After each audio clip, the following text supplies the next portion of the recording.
जय माता दी।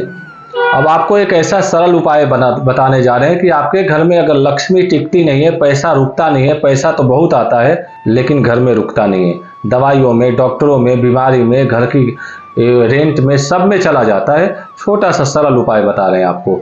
तुलसी जी को हमारे धर्म शास्त्र में भगवान विष्णु और भगवान कृष्ण की लक्ष्मी प्रिया माना जाता है और शास्त्रों में तुलसी जी को घर में रखना समझिए कि साक्षात लक्ष्मी जी को अपने घर में उतारना होता है।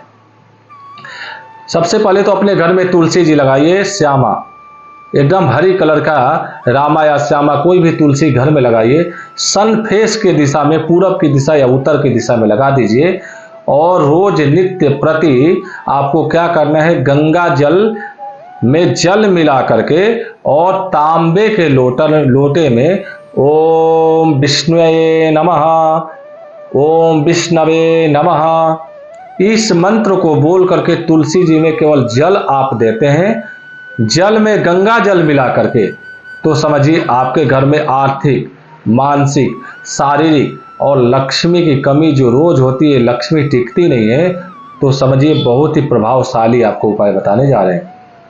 जल देने के बाद में पीला चंदन आप घिस करके अच्छे से तुलसी जी को 3 टीका लगाइए।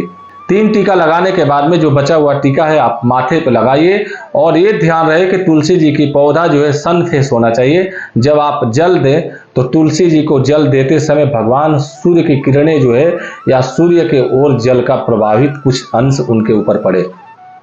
इस चमत्कारी उपाय से आपके घर में लक्ष्मी जी की कभी कमी नहीं होगी, आप ये ध्यान रखिए। और तुलसी कभी भी हरा भरा होना चाहिए, सूखनी नहीं चाहिए, नित्य प्रति रोज जल देना चाहिए। सावधानी ये बरतनी है कि कभी भी माताएं, बहनें और का जो कपड़े वस्त्र है, धुले हुए वस्त्र का छींटा ना पड़े, कभी झाड़ू के छींटा ना पड़े, कभी जूठे चावल इत्यादि जूठे का प्रभाव उस पर ना पड़े।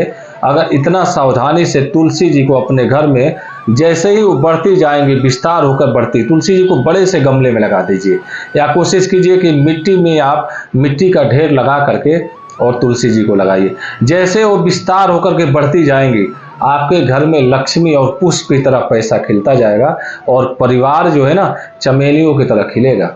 जय माता दी।